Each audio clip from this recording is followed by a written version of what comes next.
Genesis chapter 29. Jacob arrives at Laban's home.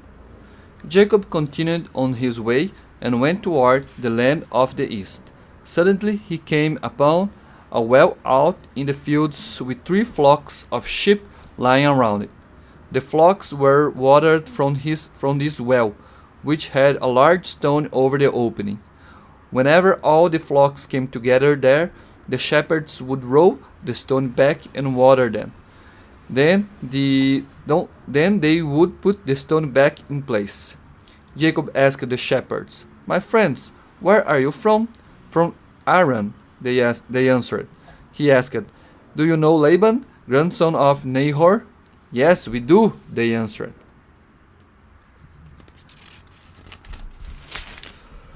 "Is he well?" he asked. "He is well," they answered. "Look, here comes his daughter Rachel with his flock."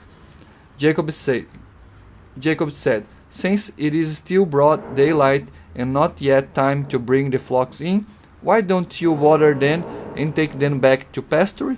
They answered, "We can't do that until all the flocks are here and the stone has been rolled back. Then we will water the flocks." While Jacob was still talking with them, Rachel arrived with the flock.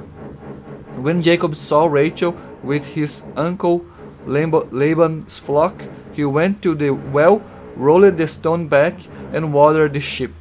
Then he kissed her and began to cry for joy. He told her, "I am your father's relative, the son of Rebekah." She ran to tell her father, and when he heard the news about his nephew Jacob, he ran to meet him, hugged him, and kissed him, and brought him into the house. When Jacob told Laban everything that had happened, Laban said, "Yes, indeed, you are my own flesh and blood." Jacob stayed there a whole month. Jacob serves Laban for Rachel and Leah. Laban said to Jacob, "You shouldn't work for me for nothing just because you are my relative. How much pay do you want?" Laban had 2 daughters. The older was named Leah, and the younger Rachel. Leah had lovely eyes, but Rachel was shapely and beautiful. Jacob was in love with Rachel, so he said, "I will work 7 years for you if you let me marry Rachel." Laban answered, "I would rather give her to you than to anyone else. Stay here with me."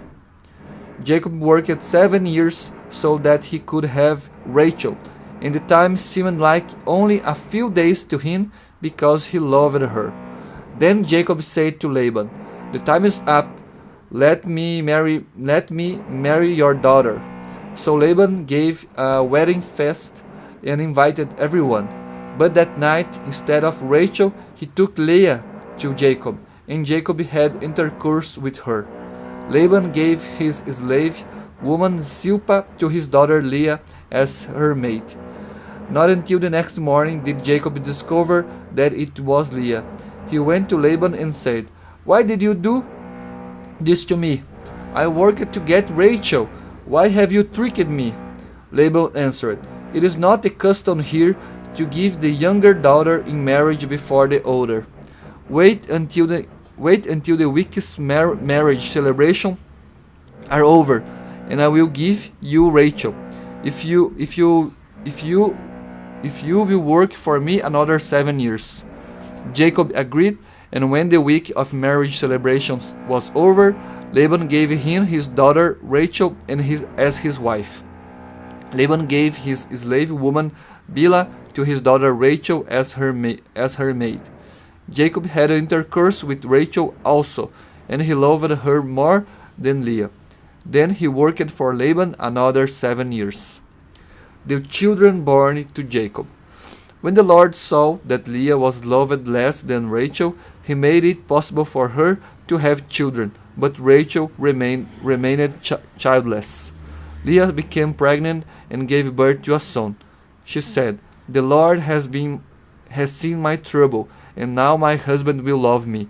So she named him Reuben. She became pregnant again and gave birth to another son. She said, "The Lord has given me the son also, because he heard that I was not loved. So she named him Shimeon. Once again she became pregnant and gave birth to another son. She said, "Now my husband will be bound more tightly to me, because I have borne him three sons." So she named him Levi. Then she became pregnant again and gave birth to another son. She said, "This time I will praise the Lord." So she named him Judah. Then she stopped having children.